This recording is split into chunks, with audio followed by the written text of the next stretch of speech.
Good morning, everybody. This is Lancaster Woodturners Weekly Coffee Hour number 165. It's August 24th, 2023.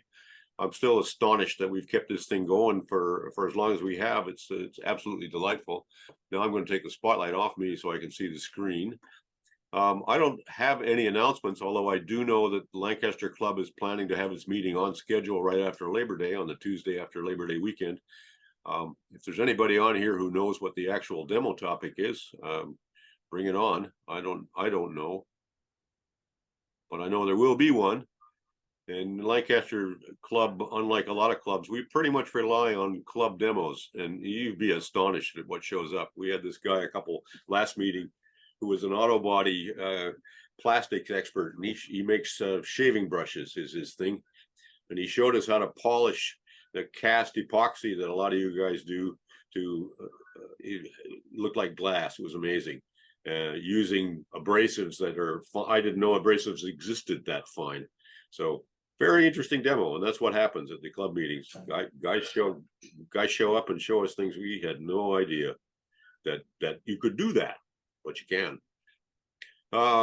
Let's see. We're going to have show and tell this morning. If anybody on here is new or hasn't shown us anything in a while, I want to extend the invitation. You're welcome to bring your stuff on. You can hold it up. You can share screen.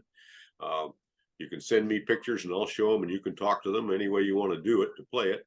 We'd like to see what you make. We'd like to learn about you. I know that we always have a regular bunch of guys who will fill all the silence if they get a chance, and it's really fun. But there's always space for more. We'll always make the room to show new work and meet new turners. I'm seeing 37 on now, and I'm going to go over to Bert since he got his hand up first. Bert, what would you like to show today? Bert, just have to unmute myself. You're unmuted. Okay, I'm unmuted. You guys can. I got something flashed up on my screen. I'm not sure what the hell happened there. Anyway, it works. Okay, so this is my latest project. I've been making some barrels. These are a whiskey barrel, a beer, wine barrel, and a beer barrel. And they all have my signature threaded insert on the back for filling them. As you can probably know, it's just another form of an urn. Last week, I think we were talking about Christmas ornaments, and I sent out or talked about the ones I'm making for 2023. And this is what I've got made so far. So I think there's. Wait a minute. How many pieces did you add? How many parts are in each one? 3, 4? 3. Yeah, there's three parts in each one. And how many are sitting there on the table? There's 85 on the table, and I've made 91 to date. So that's like 270 little turnings. That's right. Did you feel like you got any good at turning those shapes? I'll tell you what's really, really amazing is it was, like I said before, it's kind of therapeutic. I went out there and I was wondering what I should do, and I just started turning a bunch of candles. And inside of about 2 hours, I had all of those candles turned. And the first ones were taking like a minute, and the last ones were taking like 30 seconds. And it's all with a skew. It's just a blast. You just feel so good when you're done. You end up with a pile of shavings and a pile of candles. And then the same thing with the other pieces. You take a break and go do something else, and then come back. And once you get into the groove, it's just so fun. And I can't tell you how many of them I launched. I launched a few of the base discs because the little recess wasn't quite deep enough, and the wood isn't really strong.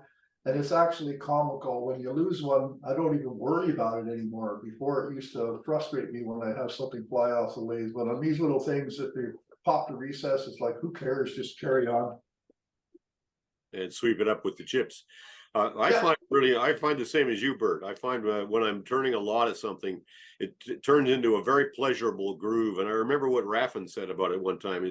It's not like you're going to turn 100. You're going to turn one, and then you're going to turn another. Yeah. And another.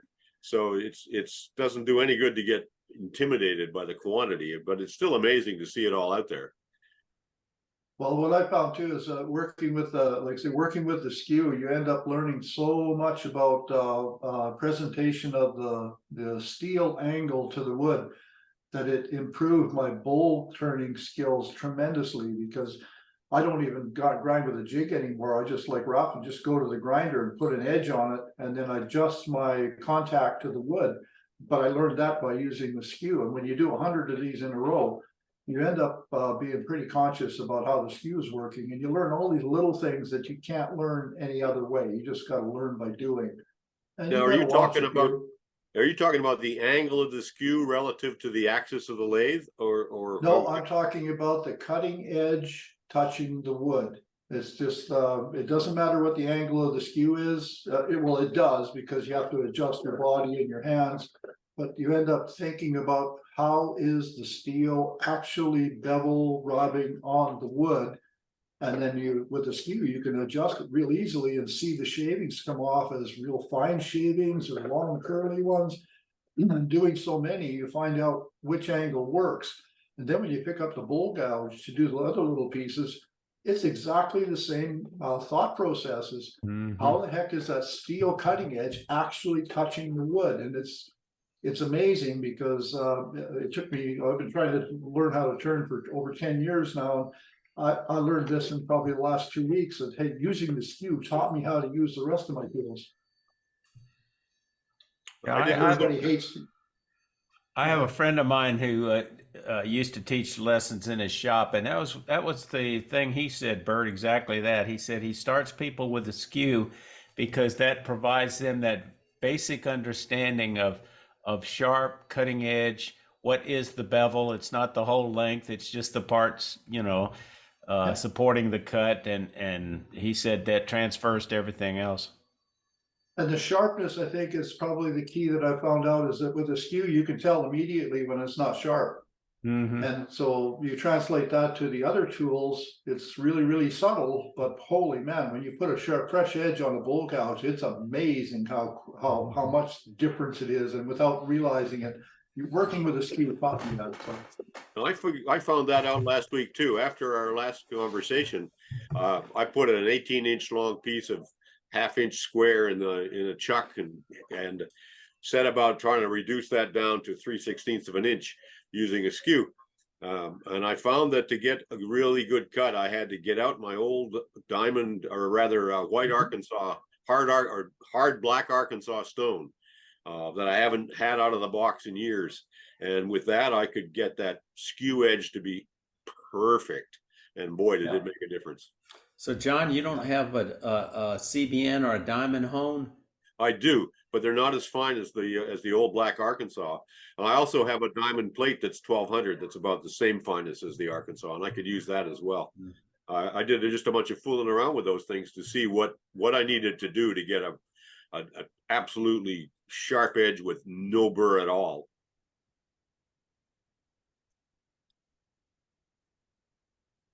So what do you got there on the table, Bert? What are you going to show? What are those things? On the table, these are urns. This is like a whiskey barrel urn. They're made out of the yellow cedar.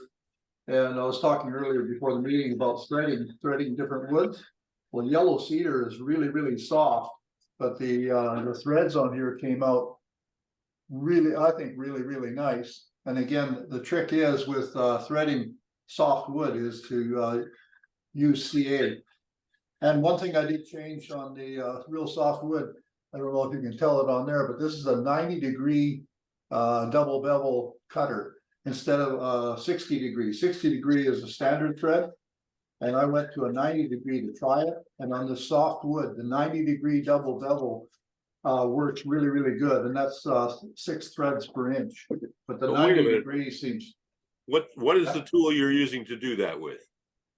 I bought it from New York. It's a Chefware Kits threading jig. It mounts on the lathe, and you mount your work in the chuck and screw it in. It's got a lead screw, and yeah, it's a threading jig. It's a commercially available threading jig.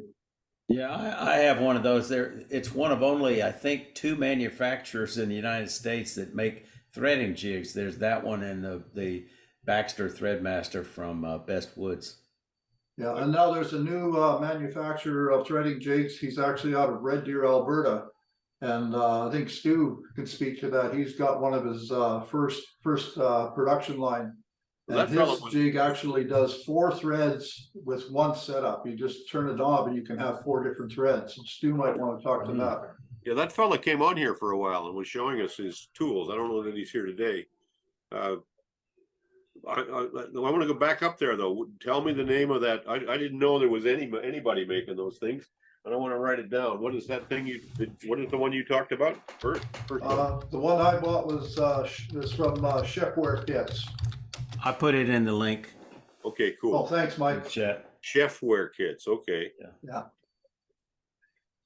And I bought two of with his. I had to buy two separate lead screws where I wanted more than one thread, and I got a 16 and a 10 threads per inch, and I was ecstatic with those when I first started. And then when I started making urns, I found out that 10 threads per inch is kind of fine. It's a little have to be finicky to screw the pieces in when they're 2.5 or 3 inches in diameter. So Stu and I got together and we made myself what did I make, 8 threads per inch and a 6 threads per inch, using an Acme bolt, and we mounted it in my Chefware kits and machined it up so that it would work.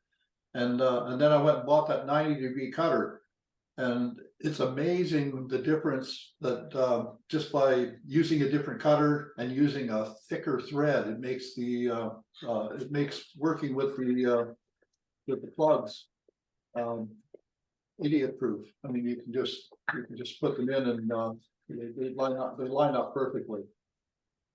Now Barry has been working on a threading jig is Barry on today? He's got pretty far along on one and I'm pretty sure he's perfected it a couple of times. I don't see him. Oh, here he comes now.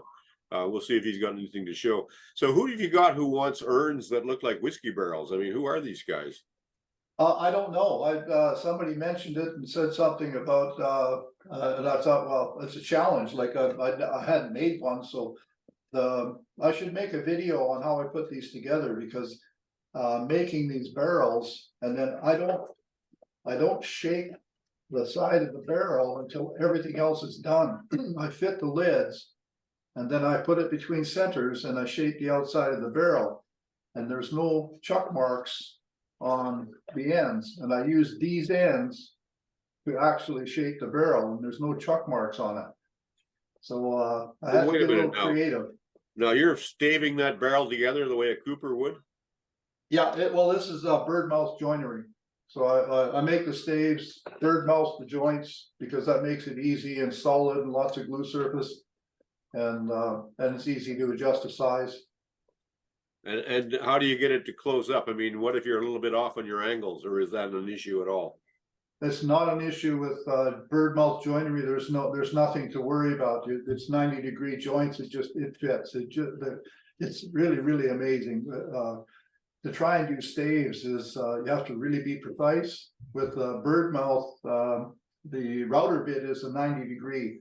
So as long as your table saw is cutting a square 90-degree, when you're ripping the staves, you're done. I mean, run it through the router, the angles are all fixed. Oh, so it's router and table saw stuff. It's not plane and fiddle. That's right. Yeah, I rip all of the staves to width on a table saw, and then I run them through a thickness sander so that they're all exactly the same thickness, and then I run them through the router with a bird's mouth bit, and then put them in a barrel, or make the barrel and glue it up, and that part works really good. The challenge is when you get a staved barrel like this, and it has all of the little notches on it. The challenge is how do you hold it to make the size the bore for the lid? And that's where I was thinking I should probably do a video on how I do it, just so I can remember how the hell to do it, because it's not simple, but it is now. For me, it's simple. I can crank these out because I've made all the jigs, and I've learned by mistakes. I've launched a few of these, and I've had a couple blow up, but I've learned a lot. So yeah, I should make a little video on how I do it. Are you saying the ends go in after you've made the barrel, not before? I mean, yeah, I make the barrel. I make the barrel with staves, so it's just a barrel, a straight-sided barrel. I hold it in the lathe, and I bore.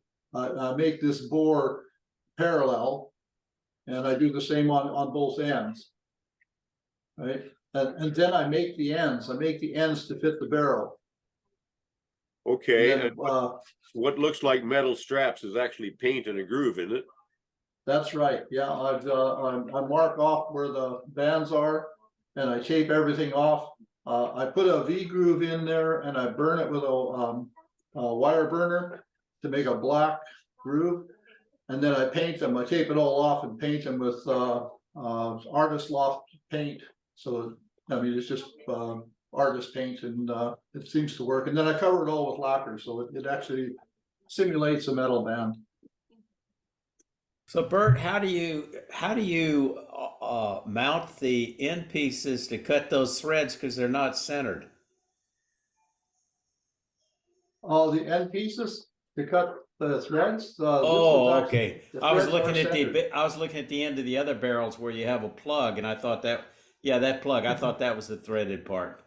No, that's Okay, I gotcha. I thought about doing that, and I have made some where I put them off center. But it was just, I thought, that's just too much work for the Yes. length of time this is gonna actually I be got used. you. And, Okay. Yeah, but, So yeah, you're not making these for any specific whiskey drinking alcoholic. You're making them to what, give away or sell? well, I'm making them because it's something different to make. And somebody came and bought my golf ball urn the other day. They wanted a hockey puck, and I'd already given that one to a friend. But they'd seen the hockey puck and wanted one, and they couldn't, I didn't have one, so they seen the golf ball and they said, hey, that's perfect. So they grabbed the golf ball. So yeah, I'm just making these because these are really a challenge to put together. And keeping the gray matter going is probably the most important part of doing any of this wood turning, is just figure out how to do stuff. We make because we're makers, right? Can't That's help it. right, yeah. I don't need a reason to make them, I just make them. Well, yeah, What but size are once they, you've made them, if you're not selling them, what you're size gonna are they, store them Bert? someplace. That's a lot of, that I would have a trouble finding room for those things. I agree, but well, I'm hopeful. I've sent out a few feelers to a couple of different places to let them know they're What size available. are they? Diameter. These ones will hold about 200 cubic inches. So Yeah, what's the like this. diameter and the length, height?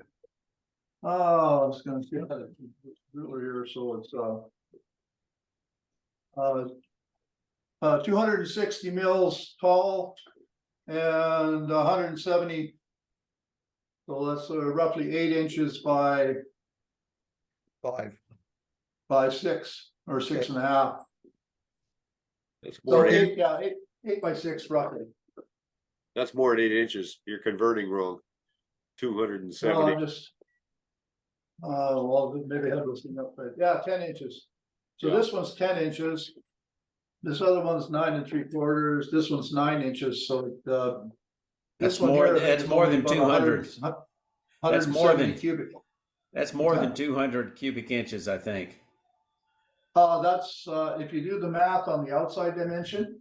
Yeah. But you got to remember, this is this end piece is 3/4 of an inch thick, and they're inset Okay. about an inch, and the barrel on the inside hasn't been hollowed all the way. So Okay. I now calculate on paper what the inside dimension is to get 200 cubic Okay. inches. And then Okay. I add enough to give me a wall thickness, so that when I start making these now, I don't worry about the volume inside, because I know if I make them big enough on the outside, the inside will be okay. What is the wall thickness when you start? 3/4 inch. So they look curved. So are you just tapering them down on the lathe? Yeah, so right here, it'll be almost 3/4 of an inch thick. It's probably more like 5/8 of an inch, because I take it around, and I take this down, so the ends are 1/4 inch. Ah, So 1/4 inch up to whatever, and it just gives a little bit of a barrel profile. This one here, it might be noticeable, it's really, really thin. Actually, this one here, I learned a hell of a bunch on, because this barrel used to be a lot longer. And it got so thin that it fell, at the end fell apart, so I had to shorten the barrel just to learn. This was my learning exercise. But now that I've got it down to a science, it's actually fun. It's like making these things. I'm not going to make 100 of these barrels, but I did make 100 of those candles. So it's just fun, just something to do. Well, I had another question about the candles. How did you make the rings? Did you make a whole bunch at once by boring a cylinder, or what did you do? When I made the rings, I cut little short pieces of a stick and then just turned them around to a diameter, drilled them. And so it was sticking out of the chuck about, it's probably sticking out of the chuck about 6 inches. So it's just a cylinder with a hole in it. And then you take your skew and you just part off the rings. You just go in and part them off. If you watch my video, you'll see how you use a pencil, stick a pencil in the end and hit it with a skew, and the little rings fly off onto the pencil. And yeah, you can turn out a bunch of those rings in very, very short order. I think it took me like an hour to turn 100 rings. Yeah, that sounds about right. Yeah. Very cool. It's fun. Yeah, it's just like. Any more questions for Bert? Yeah, I have a question. This is John. Bert, you said that you made the barrel and then you put it between centers without the ends in place. So how did you hold it between centers? Good question. I made it. I made a jig that I can mount on my chuck, and it's just on the rough barrel. It has it's got rough edges on the inside and outside. But I made a jig that will fit inside here, and I mount another one on my live center in a chuck, or I also screw it right on the same kind of jig and put it on this side, so it roughly fits the inside of the barrel. But it never fits perfectly, so I use masking tape wrapping around the jig until I can get the size of the jig to match the inside of the bore of the barrel. And then I do the same on the other side, so then that holds the rough barrel on center. Couldn't you have a tapered jig? Couldn't those jig pieces be tapered so they'd fit a variety of diameters? They could. The way I'm doing it, it just works for me, and it's instantly adjustable. So yeah, there's multiple ways of doing it, but that's how I do it. Another question here, Alan Miller speaking, Bert. Do you turn the inside of the barrels, or they just stay rough? The very first one I did, this one I turned the inside of the barrel, and I found that I started thinking, like, why am I doing the inside of the barrel? When I made this barrel, I adjusted my cutter so that the inside, sure, it has flat facets, but the joints are smooth. So the inside looks pretty good right off of the router. Where this one here, I had the rough jagged things on the inside and smoother on the outside. So I've changed my process so I don't have to bore out the center, because nobody sees it. It's an urn. Right. Now, and it's still smooth. Now the using that bird's mouth, if I remember correctly, that comes. You start with like an octagonal shape. Well, this one here is 12. This one is 12. Okay. Yeah, no, these are all 12 because I was contemplating using 12 or 16. And 16 you can use thinner material. Okay. So I had 3/4 inch material, and 12 worked on the math. It worked. So, but the next ones I might try 16, because then I can get them. Then I'll have a little bit more material to give a little more pronounced radius. But I didn't think this came out too bad. So the difference being the diameter of the object that you're working on. I'm working on a table pedestal, and the way I have my pedestal set up, I think for 8 inches I'm going to end up with 8 sides. But that makes sense. Yeah, especially if you're working with 8/4 material, you'll have a good substantial pedestal. So thank you. Bert, I'm not following the math. If you're using the bird's eye router, which is 90 degrees, how do you change the width of the staves, as it were, to make them all fit together? Because if you had 4, they wouldn't fit, right? I mean, I'm trying to understand how they fit. Well, the bird's mouth bits that you can buy one that'll be for 8-sided, 16-sided, and then the third one can do 6 and 12 in one bit. So there's 3 kinds of bits, and the one will do an 8-sided only, the other one does 16 only, and then the third one can do 6 or 12, depending on which way you put the staves when you put them together. So That's where I was missing the information. I have only one of those, which I didn't use for that. I used it for something else. And I didn't realize that they have different sizes for how big your diameter is going to be. Okay, that's helpful. Yeah, Okay. thanks. So is the object of the bird mouth bit to make it easier to glue those stays together? yeah, absolutely, and they fit. You don't have to worry about the 60-degree angle or the included angle or whatever. You don't have to worry so much about that.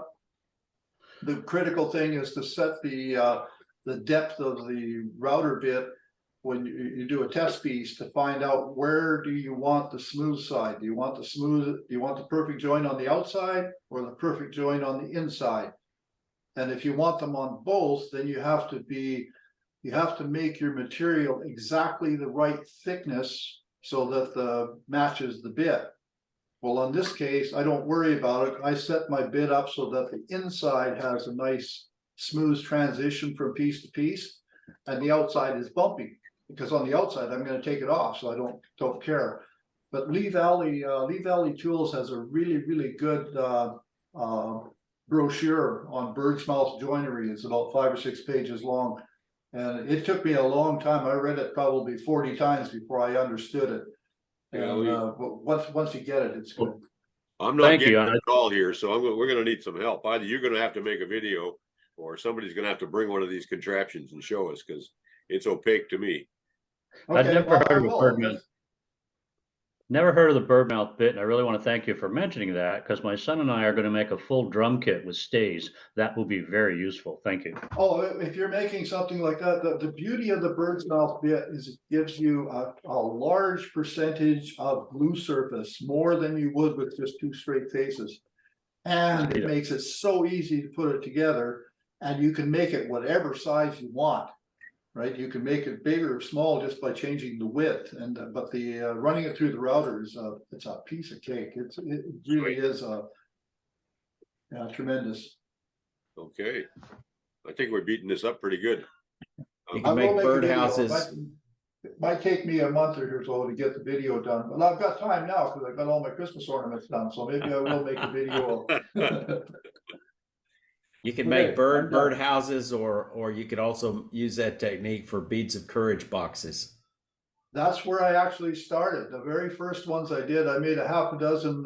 We actually made a video of making the bird's mouth joinery. The Edmonton Woodturners Guild website or YouTube site has, where one of our members is a really good flat worker. And we went to his shop and we made a whole bunch of staves specifically for beads of courage boxes. That's where I all started with it. Okay. Okay, I'm done.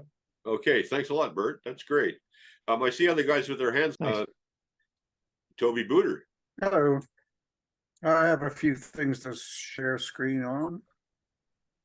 Yeah, this is maple 6x4. I did the whole thing blue, and then I went over the outside with red. So it's a 2-tone piece. And I left the natural edge up there, the natural color. Different view of it. That's a really nice piece. This is another maple piece. How tall is that? This one is maple. This one here, the red one. Yeah. It's 6x4 approximately. Very attractive. Now this one is 7x4.5. I think I did some red and then blue over top on this one. Kind of showing off the figure and the rim area.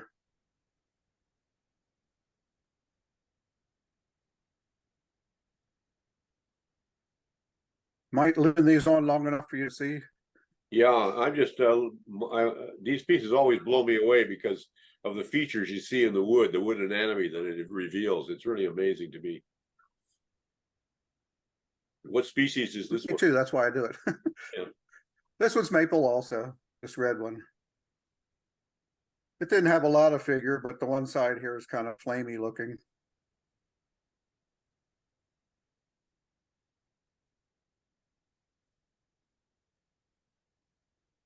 Now, these vertical streaks that are so prominent, you think those are what, ray cells, or what is making those, or is that just reaction wood?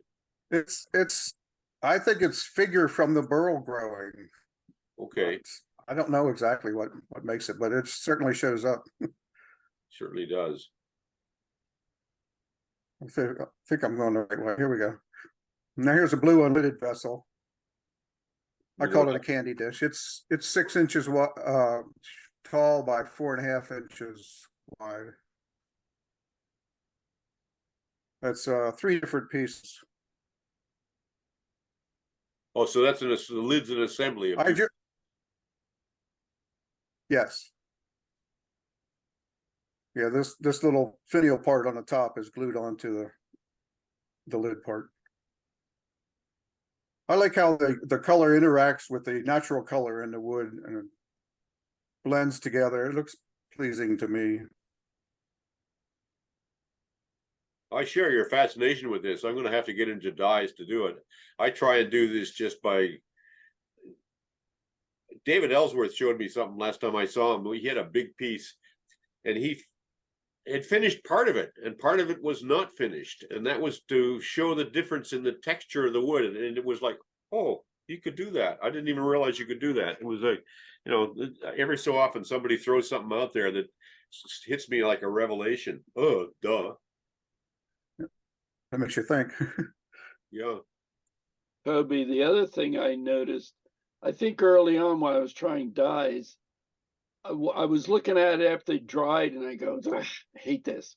But once you put the glaze on it, I mean the lacquer, it really changes the presentation, is my experience. Is that yours? Oh, it really? Yes, really is. The first piece I did, I dyed blue. I may have said this before. It was like a 12-inch box elder burl. And I dyed blue, and it looked good when I first put the dye on it. And then when it dried, I thought, oh man, it's all pastel looking. This is ugly. So I put another coat on, trying to bring that color back. And it dried, and I thought, it still looks bad. I put another coat. After 3 coats, I said, the heck with it. And then I put polyurethane at that time on it, and then it came back to life again. It really makes a big difference. But Toby, that makes me think, because I'm beginning to think more about using dye, is to save some of my scrap pieces that are to be suitable for test pieces of the different kinds of wood I'm going to use. So when the time comes, I can play with the color on the same species before I ruin a final turned work of art. That's a great idea, and I should probably do that, but I don't. I just dive right into it. And if I mess it up, whatever, I'll make another one. Do you mix your dye? Do you This mix piece dye? I showed. I'm sorry. Do you mix dyes to get your color, or do you use a specific color dye? I generally put the color on as either red, yellow, or blue, and if I want to mix it, I put the yellow one. In fact, if I want green, I put yellow one first, and then go over it with blue and mix it right on the piece, kind of, layering one color over top the other. To me, it brings out more variation in the piece. Thank you, because I But tried you could do it either way. I tried dyeing a little bit without success, but I tried mixing the dyes to get the color, and it didn't work out very well. So I'll try your approach. Thank you. Toby, the other question I have for you, you're using water, you're water basing your transit ties, right? So Yes, I use water. What do you sometimes just take a wet rag to smear it around or thin it out or make it blend or not? I do that with alcohol. That's the reason I asked. No, I always apply it with a brush, either a small acid brush or a 1-inch camel hair brush. depending on the size of the piece. But I just brushed it on, kind of like, I just washed it on, kind of let the wood absorb as much as it's going to, and then move on to the next section. That's how I do it. But then I dilute my dye so I can do that. If you use real strong dye and you did that, it would just overpower the figure in the wood, I think. So your dyes are really, really dilute, aren't they? Right. Yeah, I Right. think Probably a tablespoon of water to maybe a drop. Yeah, that's about right. About a drop of dye per Yeah. tablespoon. I think that's the mistake that I've always made when I've ventured in here, is too concentrated. Yeah, I'll put one layer on, and when the piece dries, if I think it's, it needs more, then I'll put another coat on. So that way, if you mix it too strong, once you do it, it's done. So Well, I see a I lot go of people. incrementally. I see a lot of people with putting in the dark color first as a base and then sanding it back, so it's only absorbed in certain parts of it. So then when you come over with a different color, you get that blend from the grain and the different absorption rates. Yes, I've done that too. It's a lot more work to do it that way, but it does come out. It brings the figure out a little more, especially if you use a dark color first. I'm going to move on to this next piece, which I've shown before, but since I showed it, I think it was about a month ago, maybe 6 weeks ago, I entered it in a local gallery here. They had an exhibition, and this one first place in sculpture category. It comes with about like a $100 award, so that was nice. How big is this the piece? This is 4 inches by 4 inches. So it's. And I was totally surprised that it won anything. Yeah. Oh, So no. It's That fun. one deserved every award it got. That is one of your most magnificent pieces. Wow. Amen. Well, thanks. Somebody, I guess the juror thought so too. They get different jurors every year from different parts of the state or country to look at the pieces and judge them, and they judged this one to be best of sculpture. And then there was some stiff competition there. I was totally surprised, like I say. Yeah, I just thought I'd share that. that's the problem with these judging situation. One year you may have had a beautiful piece, next year the person who's the judge doesn't think so. So yeah. well, What is this wood? This is maple also. Okay. what I'm seeing here is what happens when you get yourself in a groove and just keep on doing what seems like the same work, and I mean, you've become totally expert with working with burls and dies, and it just shows you what happens what happens when you make dozens and dozens and even hundreds of pieces down the same track. You really learn, and you really get mastery of what it is you're doing. And we see that every time you show work. I mean, it's amazing work. And I know that if I was going to try that, it would take me probably as long as it's taken you to get it figured out, because it's not, there's a lot of it is, you can't explain it. Can we see the previous? Yeah, there's a lot of say it again. Can you see the previous? You had a view beforehand, before this one. This one. This one. Yeah. Thank you. That is just Is magnificent. this okay. Well, that's all the wood, I didn't do much there except make the Except the shape and blue. put the dye on. Yeah, No. except Yeah. No, you see, that's the thing. What's in the wood before you have a pretty clear idea what's going to come up when you go into the wood. You go for where that is. And that's the learning that comes after doing hundreds of pieces is the understanding of how to cut it and how to turn it and how to mount it and how to get that to reveal itself. Yeah. Speaking of that, I did at our club meeting last time, I did a little demonstration on how I go about taking a piece of wood and figuring out what to do with it. And if you want that, maybe next week or the week after, I can just do the slideshow part of it anyway and show you guys. I start with a block of wood and this is what I did, and that's what I did after that. And We Yeah, I can would go like- through that. It's about 10, 15 minutes maybe. I'd like to see that. Yeah. Any more questions for Toby? I'll pull the spotlight off you so I can see the group. Yeah. No more questions for Toby. I'm going to move on to the next guy. Okay. George, you trying to put your hand up there? My yellow hand doesn't work.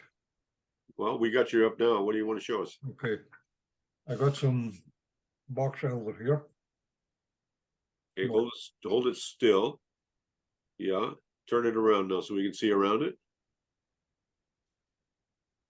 And what's the lid? Show us the lid. Well, it's sumac. Kind of green. Sumac, you say? Yeah.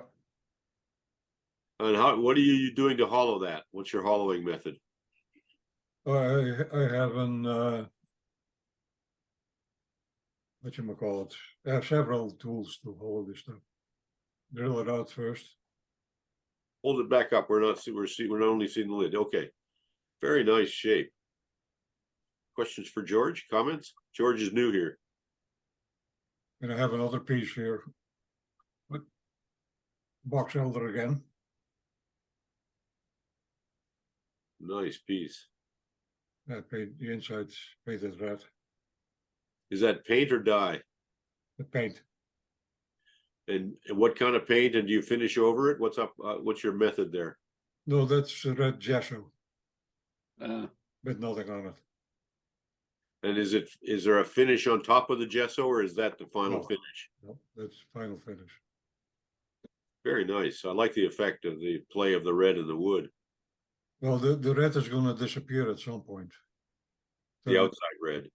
Yeah. Dirty brown or something like that. And then I have a little joke piece. My walking bowl. So did you carve those bird feet? Yeah. And how are they fastened on? Just drilled the hole and glued in. Okay. So that's a walking bowl. Yeah. Yeah. Spalted maple. Nice. Will that sit on the feet or stand on the feet? Yeah, I'll put it on my phone here. Lift it up a bit. Okay, now we see. Very Okay. nice. Whoop. Very nice.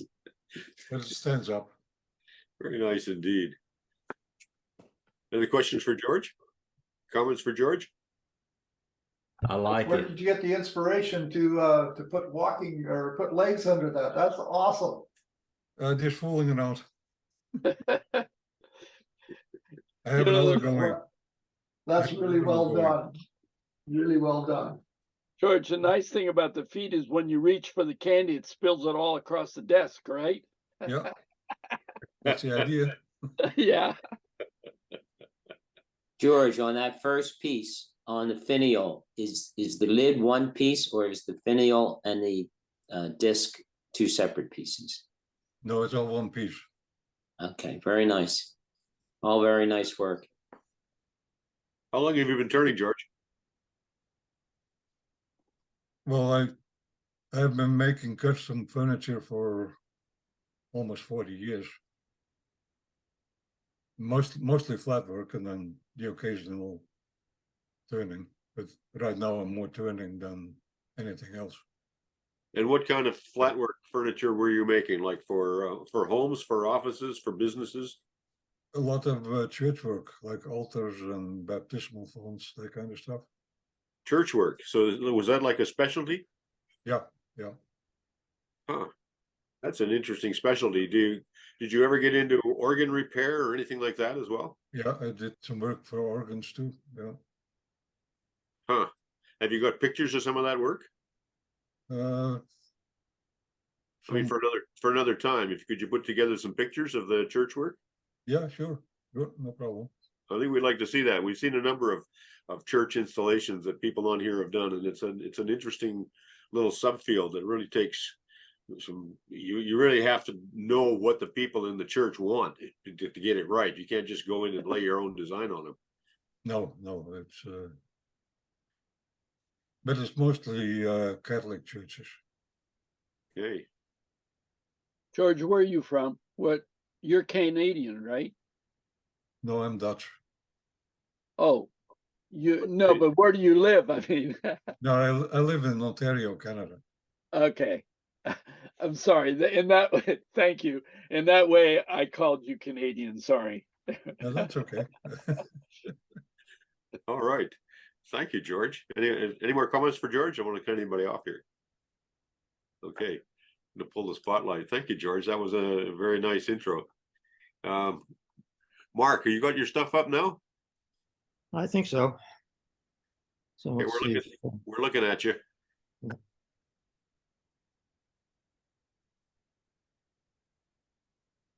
Okay.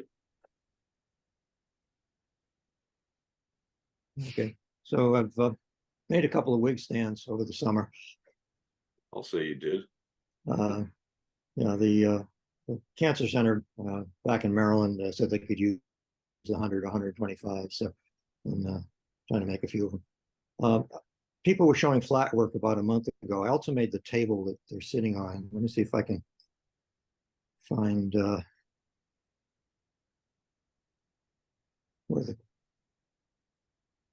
my cursor's hiding. So yeah, your signal isn't real strong, but so you have a real lag. Better than Toby, but I can see it. Yeah, we can see that. There it is. Nice table. Yeah. Thank you. That's in cherry it's cherry we cut on the Maryland property. So thank you. Very nice. Any questions for Mark? Where in Maryland are you? In Cumberland. Oh, okay. Foothills of the Appalachians. Yeah, I'm over in the Eastern Shore. That's the reason I wondered. So. Okay, yeah, so we're kind of opposite ends of the state. Yep. But you're in Maine now for the summer, yeah? Yes. Yeah, you can see the work in my screen thing there. You can see the lathe on the deck looking out towards the harbor. Yeah, that's a background though. That's a photo, yeah. Yeah, it's a photo. Yeah. Questions for Mark? Comments for Mark? I have a question. What is the height and diameter of the wig stands? The bases are 7 inches. The tops are 5 or a little bit under, close to 5 as I can make them, and they're running around between 8 and 14 inches high. Okay. What's the radius of the top piece? I shoot for 5 inches. Oh, the radius. There's no set radius. It mostly just depends on what defects I have to turn out. And what is the wood that you're mostly using? It's almost all cherry. There's one piece of walnut in there, but again, almost all cherry from your own land. Yeah. Yeah, Mark and his wife have about 40 acres along the top of the ridge. Yeah, just a hair under that. Yeah, it's mostly wooded. Property.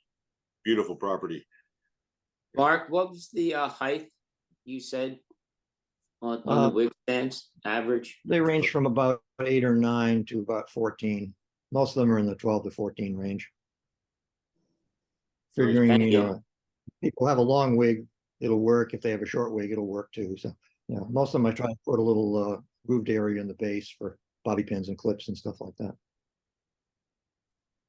Barry's been making a bunch of them as well for the cancer center here, which is a very big help. Yeah. Okay. Bowman, you're up next. What do you got? Well, I got, let me do the screen share. What I wanted to show you guys was this. You seeing it? Yeah. Tall red. That's London plain. I used artisan dye. And I love magenta. That's my video background, magenta, or my art background, magenta. And I got some chocolate, they call it. And by wiping over layering them and stuff, came up with this color. What's the top coat? What's the finish on that? Oh, a lacquer. I conceded and went with lacquer. And then on this one, I grabbed my Hampshire grit, and I still had it on lathe with the foot still on it. So I smoothed it out with that, buffed it down, and boy, she is smooth and shiny. I was very pleased with that. So, um, Very nice piece. and then I got What brave was that? after you guys started talking about. What's the size on these? Okay, the one I just showed you was 9.5 by 3, 9.5 tall by 3 wide. This one is 10 tall by 3.5. You guys were talking about D-way bead tools, and I've always had trouble with my bead tools not cutting nicely. And boy, I love those D-ways. I invested in one, made a handle on it, because I knew I wanted to make this one for the person whose farm the London plane came off of, and she was a potter, so I thought she might appreciate the extra groovage and all that. I was going to do the whole thing, but as I got down to it, I said, "Whoa, I like the way the grain's shown on the bottom." So I made a transition, as you can see, right about here. Now, is that like a 1/4 inch beading tool, 3/8? What size is that? It was 1/4 inch. Yeah. 1/4 inch. Hey, could you use that 1/4 inch tool to make smaller beads than 1/4 inch, or does it only make 1/4 inch? Only 1/4 inch, the way I know. That you have to buy a set of them if you want all of them. I have a couple other ones in the smaller sizes. I tend to not to cut a small bead. So the 1/4 inch, I had I forget whose tool it was, a 3/16. So I said, I think I'm fixed for now. But that D-way was so fabulous that I didn't even, I will throw away my other ones. That'll clear about 6 or 8 slots on my rack. So you wouldn't make those beads with the point of a gouge, which is what I would try and do, or is yeah, I know you would, and I do not do it that way. I'm just saying. They get pretty consistent this way as long as you space them right. I had a few that weren't quite spaced. But John, the one thing you do, and you guys have used them, if you rock it back and forth, you can get a little deeper groove and stuff in between the beads. So yeah. So this one I did not use Hampshire grit on. So I sprayed the lacquer, so you have a little bit of that spray texture, which I thought, a potter would appreciate. They're not used to shiny finished stuff. So this went to the owner of the farm where the London plane came down. So Jim, that's a really pretty piece. I really love that. I like the way you stopped the beads right there. That was like the perfect place to stop. well, thank you, because as I worked my way down, I was heading for the bottom, and I got to that point. And I said, "Wait a minute! Can we transition here?" So, thank you. That was affirmation because that was a spontaneous event. I did not sketch it out that way. So That is a nice piece, Jim. I like it too. thank you. I didn't do a turnaround, but one of the nice things, and you guys know this, the wood that has a nice, if it were quarter sawn, you can see a little bit of it here. The grain is just beautiful, but when you get up into bead, it has a little different configuration. But right in here, I should have probably spun around. I don't think I did. Well, here's the top. John, you can see that in there. I also see you spraying that finish, aren't you? Because I can see our orange peel in it. That's right, a little bit orange peel, and I figured that the potter would appreciate the orange peel because that's the texture of a pottery piece. I'd be compelled to sand that out. Would you? I'm not compelled. And one thing I did here as well is I did not dye the bottom. I want to, and I didn't. This picture doesn't have. I write the wood about, or my wife does, because I shake too much. I can't write decent anymore on a wood, so she does that. I would have put London plain on top, but I left the bottom to show what the original wood looked like. That's probably going to be a pattern of mine with stuff like I did the same here. Well, so, just to prove my point, that's me hollow. trying to write London plain. So How hollow is that? you had to ask, didn't you, John? Yeah, I did. My pattern is I bore down with a long 1 inch to the depth I want, which on the case like this, I'll show you, it's usually about let me draw about here, because I want some weight in the bottom to hold these from toppling. And then on these, I bore, because this is about 2 inches here, I'm becoming patterned this way. I bore a 1 1/4 inch hole down to that same depth. Although I just ordered some 1 1/4 inch glass tubes to sit in the top so that people can put in little blooms with water in it. And then I only bore it down 8 inches because that's the 1 1/4 down 8 inches. But I do bore 1 inch all the way down so if they want to stick a long stem flower or weed in, they can. So I'm starting to get stuck in a pattern of this stuff. It's just what works for me. So I did not do hollowing. I figured nobody can reach down or even see down in here. So why bother hollowing it out? Well, just to show us how good you are. Yeah, well, that's what I figured you were wanting. So the people getting it don't know the difference. So that was it. Thank you, Jim. Yeah. I got about a minute or two left here, and I got a hand left up here. Randy, you got something quick? What do you got? We're looking at you. Yes, let me share my screen quick. We'll run over a minute to get to fit you in. Last month, Bill Gray came in and showed us at our Susquehanna Woodturners meeting how he does his open segmented bowls. And this is one that he's already finished, but he showed us how he did it. And although he was at the meeting and we videotaped it, we did not get a good picture or a good look at the jig that he uses and the calculations he uses to figure out the sizes of the pieces that he makes. So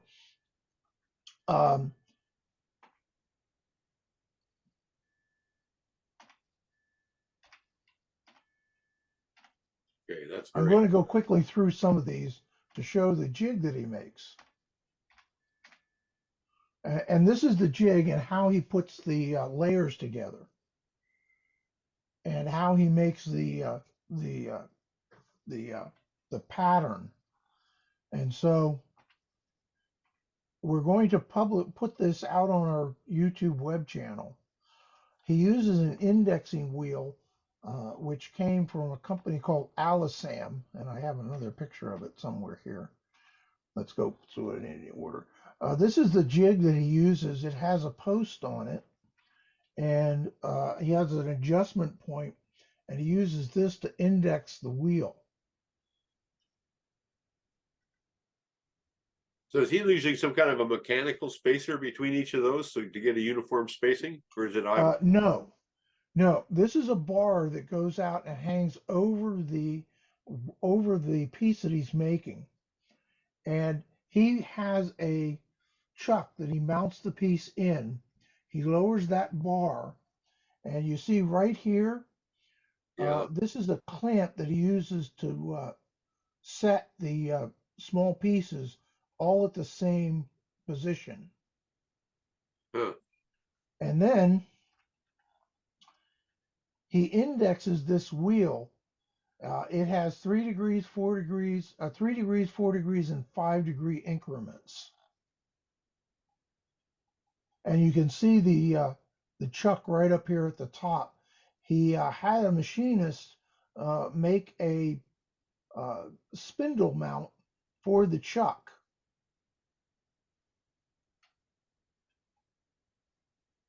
And this is the company name. It's called Alisam. I've dealt with them before. They make really high quality pieces, which are used in machinery and in wood, and some in wood turning. Randy, what kind of glue is he using? Because is it CA where he put it on and it dries right away, or does he do it that slow that lets each piece dry? Or he does it slow, but the way he does it is he will lower that bar that you see there until it is just above the ring that he's working on, and then he will glue each piece up against that bar, and then he turns the piece counterclockwise. and then he glues the next piece on. Yeah. He uses a tight bond that's called thick and heavy. thick and heavy. Yeah, I think that, because it has a quick tacking. It's a quick tack. And yes, so he can do a whole ring, and by the time he gets back to the start, that ring is solid enough that he can do a start on the next ring. Blows me away. I'd love to see a video of this process in action. I think you guys are working on one. It would be great to Yes, show. we are going to produce a video of that, and he has a lot more patience than I do. One thing I wanted to show you is last night somebody was doing a spindle work and said, and I'm sure we all have at some point, I got to a certain point and I forgot to do something. And I had to remount the spindle and I couldn't mar it because it was already finished. And so here's my little solution to it. Yeah. This is a piece of PVC pipe with a notch in it. You put that in your chuck jaws, you squeeze it, you put the spindle in it, and you squeeze it tight, and it does not mar the spindle. We've seen that a few times. That's a good technique also for getting your chuck to handle pieces that are too small for it. Yes. And last thing, I touched base with Ed Davidson. I don't know if anybody recalls him. He used to go by the screen name of Yo-Yo Spin, and he's still making yo-yos. He inspired me to make these. Basically, this is a 2-layer pour of acrylic with a small porcelain rose in the middle. Wow. Nice. And I have some place here where you can see there's a little bit of the green came up into the clear acrylic. I'm kind of hoping I can turn that off. What are you going to do with that? Pardon? What are you going to do with that? Oh, it's a bottle stopper. Okay. Okay. I haven't threaded it yet, but I have to do that yet. But you make a dome in the top of these, and it actually makes the rose appear much larger than it is. This rose is probably only about 3/4 of an inch or so. Nice.